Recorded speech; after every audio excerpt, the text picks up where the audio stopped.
स्थूल पदार्थों के गुण टॉपिक चल रहा है। इसकी थ्योरी में जो भी फॉर्मूले बनते हैं वो हम देख चुके हैं, है ना। अब इसके ऊपर बेस्ड जो भी क्वेश्चन और न्यूमेरिकल्स बनते हैं वो सभी हम कई पार्ट में देखेंगे, है ना। तो शुरू करते हैं साहब। वही विनती आपसे पुनः है कि आप पहले प्रयास स्वयं करेंगे, है ना। आपने क्या गलती की, आपको क्या आता है क्या नहीं आता है, आप मूल्यांकन करें खुद का। और फिर अगर आपसे दिक्कत होती है या आपको नहीं आता है तो आप सॉल्यूशन देखें, है ना। लेकिन पहले आप ज़रूर प्रयास करें खुद करने का। ओके साहब, शुरू करें। देखो, एक ही पदार्थ से निर्मित दो तारों का आयतन एक समान है ना। क्या दे रखा है आपको, आयतन दे रखा है एक समान दो तारों का। तो उसमें पहले तार का परिच्छेद का क्षेत्रफल ए है और दूसरे वाले का 3a है ना। यानी कि पहले वाले का a है, दूसरे वाले का उसका 3 गुना है, 3a है। अब यदि पहले वाले पे अगर आप F बल लगाते हो तो उसमें लंबाई में वृद्धि होती है डेल एक्स। तब तार दो में अगर वही वृद्धि हमको करनी है तो कितना बल लगाना पड़ेगा। पहले खुद प्रयास करेंगे, है ना, वही बात। और फिर नहीं होता है तो आप सॉल्यूशन ज़रूर देखें। देखो साहब, यंग स्थिरांक का फॉर्मूला आप सभी ने पढ़ रखा है ना। बार बार बताने की ज़रूरत नहीं पड़े मेरे को। तो अगर आपने नहीं देखा हो तो कृपया करके पहले देख ले, है ना। ये आपका यंग स्थिरांक का फॉर्मूला है, प्रतिबल बटा विकृति, है ना। तो इसको थोड़ा इजीली लिख देते हैं, एफ अपॉन ए एल, ये, है ना। ये आप यंग स्थिरांक का फॉर्मूला पढ़ते हुए है ना। अब इस फॉर्मूले में हमको क्या चाहिए, एफ, है ना। हमको क्या ज्ञात करना है, कितने बल की आवश्यकता होगी, यानी एफ निकालना है। तो एफ को एक तरफ रहने दो, बाकी सबको दूसरी तरफ भेज दो। तो क्या हो जाएगा, एफ बराबर Y A L upon capital L. Clear, ये आ गया आपका एफ। अब यहाँ पे आपको दे रखा है कि दोनों तारों का आयतन समान है ना। तो अब आपको इसके अंदर क्या करना पड़ेगा, पहले फॉर्मूले में वॉल्यूम लाना पड़ेगा, है ना। तो वॉल्यूम लाने के लिए हम क्या करेंगे, आयतन लाने के लिए यहाँ पे आपकी लंबाई है ना। लंबाई समान है ऐसा नहीं दिया हमको, आयतन समान दिया है, तो आयतन आपको लाना पड़ेगा। तो देखो, लंबाई से आयतन आप कैसे निकालोगे, कैसे निकालोगे साहब। फॉर्मूला एक सभी को ध्यान होगा, वॉल्यूम का क्या होता है भाई, क्षेत्रफल इंटू लंबाई। निकालते हैं ना, गणित में पढ़ा होगा। क्षेत्रफल इंटू लंबाई करते क्या आ जाएगा आपका, आयतन। तो अगर लंबाई निकालनी है तो क्या आ जाएगा, वॉल्यूम बटा एरिया, है ना। कितना आ जाएगा, लेंथ, है ना। तो आयतन बटा क्षेत्रफल बराबर लंबाई। तो यहाँ पे हम वही फॉर्मूले में, एफ के वही फॉर्मूले में हम वाई ए एल बटा, यहाँ लंबाई थी नीचे बटे में, है ना, कैपिटल एल था, तो इसकी जगह हम क्या लिख देंगे, आयतन बटा क्षेत्रफल। तो बटा वाला ऊपर चला जाएगा, क्षेत्रफल ये ऊपर आ गया। तो आपका एफ का फॉर्मूला बन गया Y A square L upon V, है ना। अब यदि आयतन स्थिर है, मतलब समान है दोनों का, तो आप क्या कर सकते हो, सीधा सीधा आपका एफ समानुपाती हो जाएगा ए स्क्वायर के, है ना। तो एफ अगर ए स्क्वायर के समानुपाती हो रहा है तो देखो साहब, सीधी सी बात है, यदि एफ आपका समानुपाती हो रहा है ए स्क्वायर के, है ना। तो जब आपको कह रखा है कि पहले तार का अनुप्रस्थ काट का क्षेत्रफल क्या है, ए है ना। पहले का ए है, आपको डायरेक्ट दे रखा है कि ए ही है ना। तो अगले वाले का, दूसरा तार का आपको कितना दे रखा है अनुप्रस्थ काट का क्षेत्रफल, 3 है, यानी कितना दे रखा है उसका 3 गुना। तो अगर आप यहाँ पे इसका कितना रखोगे, 3 गुना, है ना। तो उस फॉर्मूले में आप जब ए की जगह 3a रखोगे तो ए स्क्वायर है ना। तो जब ए की जगह 3a आएगा तो वो उसका स्क्वायर कितना हो जाएगा, 3 का स्क्वायर कितना होता है, 9a स्क्वायर, है ना। यानी कि कितना कितना गुना हो जाएगा, 9 गुना हो जाएगा, है ना। तो आपको फोर्स कितना लगाना पड़ेगा उसका, पहले वाले का 9 गुना। तो पहले वाले का फोर्स का आपको कितना लगाना पड़ेगा, 9 गुना, है ना। देखो, ये शुरुआत है, धीरे धीरे आपको समझ में आ जाएगा। आप जितनी प्रैक्टिस करोगे, जितना अभ्यास करोगे, आपको उतना ही बातें क्लियर होती जाएंगी, है ना। तो यदि अगर नहीं कुछ समझ में आता है तो कोई दिक्कत नहीं, आप एक बार दो बार वापस देखो उसको। आप खुद एक बार प्रयास करो, क्योंकि जब तक देखोगे 10 बार तो भी अगर समझ में नहीं आता है कोई दिक्कत नहीं, लेकिन जब तक खुद प्रयास नहीं करोगे तब तक एकदम माइंड में क्लियर कंसेप्ट नहीं होगा, है ना। तो खुद अभ्यास जरूर करो, है ना। फॉर्मूले बेसिक आपको ध्यान होने चाहिए, है ना। अभी हम बहुत से क्वेश्चन देखेंगे आगे, तो आपको और भी एकदम कॉन्फिडेंस आता जाएगा कि हाँ मैं कर सकता हूँ, है ना। इसलिए घबराने वाली कोई दिक्कत नहीं है, ठीक है। आगे देखो साहब, एक स्टील की छड़ की त्रिज्या दे रखी है आपको, लंबाई दे रखी है आपको, एक बल F बराबर जो भी दे रखा है, इसे इसकी लंबाई के अनुदिश खींचता है, तब छड़ में प्रतिबल होगा। देखो साहब, आपको निकालना क्या है, प्रतिबल, है ना। तो ये तो एकदम इजी है। कुछ आपको देखना, इसमें ध्यान देना। वही बात मैं वापस कहना चाहूँगा, पहले भी मैं कई बार कह चुका हूँ कि आपको जो निकालना है उस पर फोकस करो। उसके लिए आपको क्या क्या चाहिए वो आप सवाल से लो और आप सॉल्व करो, है ना। इसमें कुछ चीज़ें हो सकता है कि आपको एक्स्ट्रा दी हुई हो, है ना।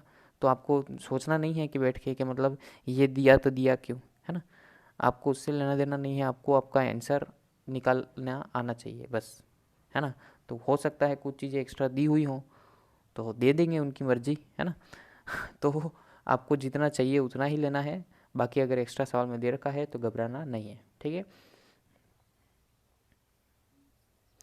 हाँ साहब, तो आपको पूछा क्या है भाई साहब ने सवाल में, प्रतिबल, है ना। तो प्रतिबल का फॉर्मूला आपको पता है एफ अपॉन ए, है ना। तो एफ अपॉन ए साहब रख दो। एफ की वैल्यू दे रखी है आपको, कितना दिया है 6.2 इंटू 10⁴ बटा ए क्या होता है पाई आर स्क्वायर यहाँ पे, है ना। अनुप्रस्थ काट का क्षेत्रफल पाई आर स्क्वायर।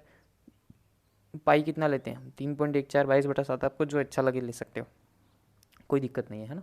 और कितना आ जाएगा ये ए पाई आर स्क्वायर, है ना। तो पाई हो गया, आर कितना दे रखा है आपको साहब 9.5, है ना। 9.5 मिलीमीटर में दिया है शायद, है ना। तो उसको आप मीटर में कन्वर्ट करोगे तो कितना हो जाएगा 10⁻³ का गुणा हो जाएगा, है ना। तो थोड़ा ध्यान रखें, सवाल करते समय हमेशा ध्यान रखें मात्रकों का। मात्रक आपको मीटर में, जैसे लंबाई है तो मीटर में ही लेना है ना। तो आप ध्यान रखो कि क्या, एक तो आंसर क्या किस में पूछ रहे हैं और आपको दिए किस में रखा है ना। तो थोड़ा मात्रक का ध्यान जरूर रखें। बस हो गया, एफ लिख दिया अपॉन पाई आर स्क्वायर, बस इसको सॉल्व करना है। अब जोड़ बाकी गुणा भाग तो आपके हाथों में रख सकता हूँ, है ना।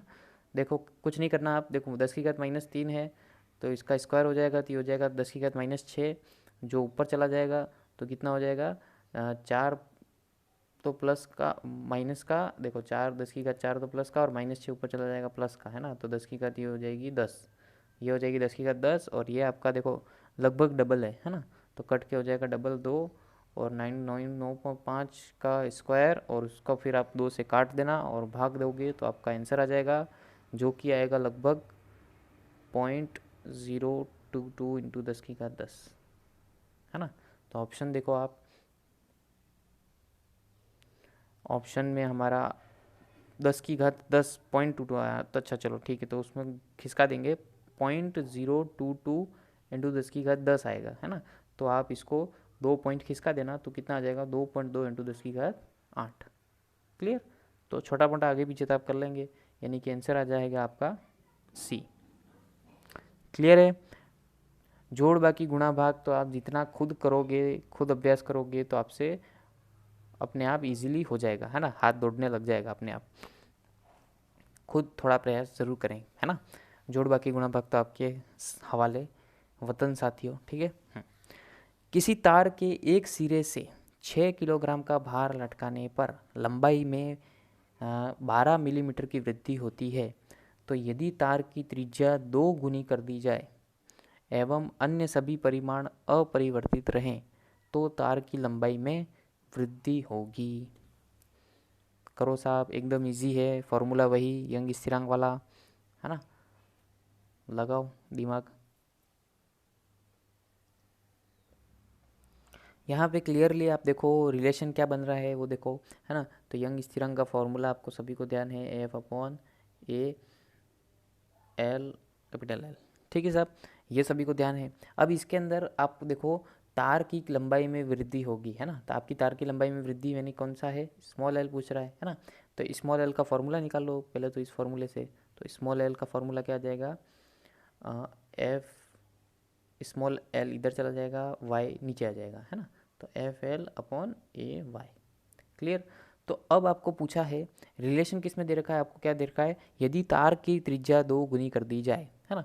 तो इसका मतलब एल समानुपाती किसके हो गया 1/a के, है ना। और ए में आपकी त्रिज्या आ जाती है, कैसे आती है, पाई आर स्क्वायर होता है ए क्या होता है पाई आर स्क्वायर, है ना। तो एल किसके समानुपाती हो जाएगा साहब 1/r² के, है ना। तो आपको रिलेशन मिल गया।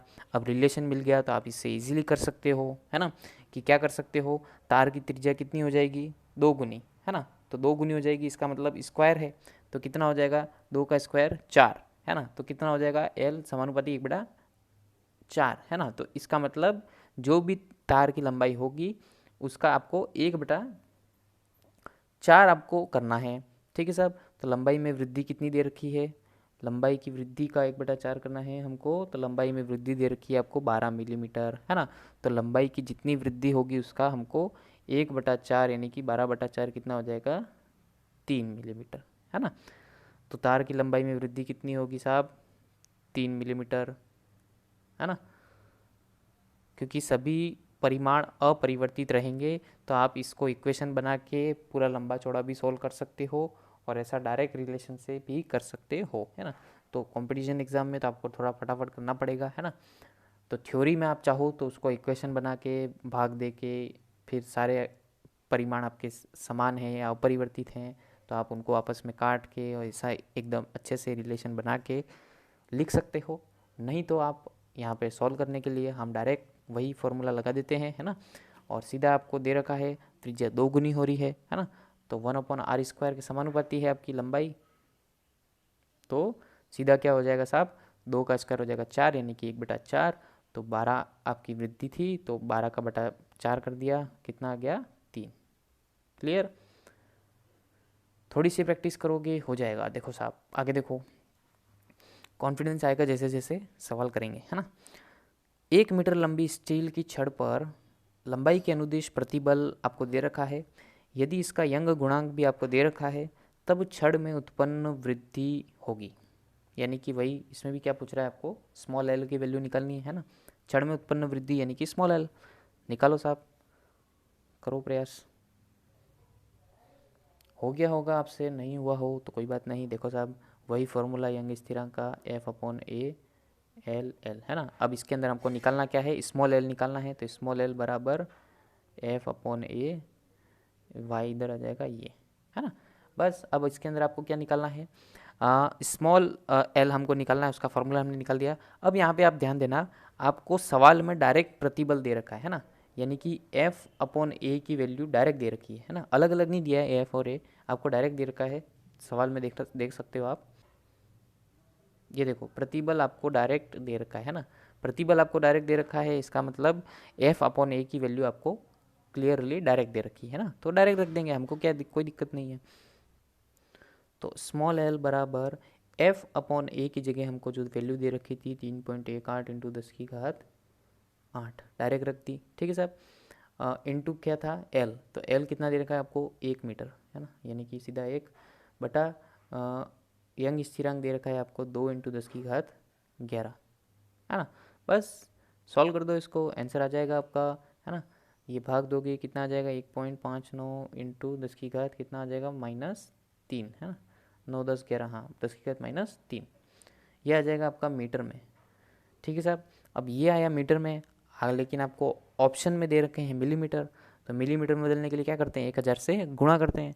तो सीधी सी बात है 1000 से गुणा होते ही ये 10⁻3 और -3 कट जाएंगे, यानी केवल कितना बचेगा, 1.59 मिलीमीटर है ना।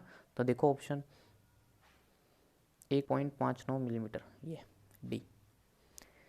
क्लियर है, इजी है ना, करेंगे हो जाएगा।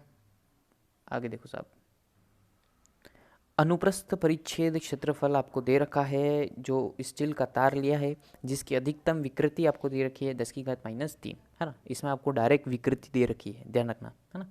स्टील का यंग प्रत्यास्थता गुणांक आपको दे रखा है।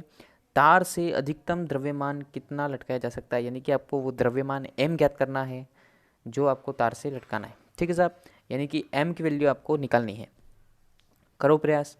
और पहली बात देखो कि आपको यहाँ पे स्टील का यंग प्रत्यास्थता गुणांक दे रखा है ना।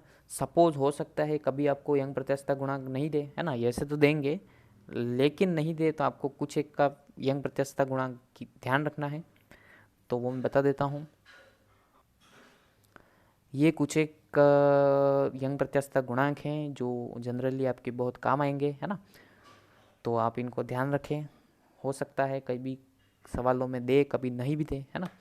तो आप इसको चाहो तो वीडियो पॉज करके उतार लो, स्क्रीनशॉट ले लो, जैसा अच्छा लगे वैसा रख लो ताकि काम आएगा है ना। ठीक है साहब, आगे बढ़े।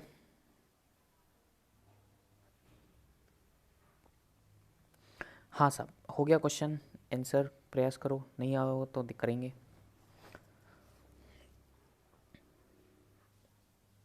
देखो यंग प्रत्यास्थता गुणांक का आपका फॉर्मूला होता है प्रतिबल बटा विकृति, है ना। अब यहाँ पे आपको डायरेक्ट प्रतिबल नहीं, लेकिन आपको डायरेक्ट विकृति दे रखी है ना। इसलिए हम विकृति का फॉर्मूला नहीं लिख के डायरेक्ट केवल विकृति को विकृति लिखेंगे, क्योंकि आपको डायरेक्ट विकृति की वैल्यू रखनी है ना। तो हमने एफ प्रतिबल का तरफ दिया एफ अपॉन ए, और विकृति की जगह हम विकृति रहने दे रहे हैं, है ना, वी लिखा हुआ है। क्लियर? तो क्योंकि आपको डायरेक्ट वैल्यू दे रखी है विकृति की। ठीक है साहब। अब देखो, अब क्या करेंगे, हमको निकालना है एम, है ना। किसकी वैल्यू निकालनी है? एम की वैल्यू। तो एफ की जगह मैं क्या रख सकता हूँ? एम जी लिख सकता हूँ, बटा तो जैसा था वैसा ही ए इंटू विकृति, है ना। तो कोई दिक्कत है, एफ की जगह एम जी लिख दिया, कोई दिक्कत नहीं, है ना, पढ़ रखा है। बस अब इससे हम एम की वैल्यू निकाल लेंगे। कैसे निकालेंगे? एम बराबर कितना आ जाएगा? एम बराबर यंग स्थिरांक इंटू ए इंटू विकृति बटा जी। बस, तो m बराबर कितना आ जाएगा? यंग स्थिरांक 2 इंटू 10 की घात 11 इंटू ए कितना दे रखा है?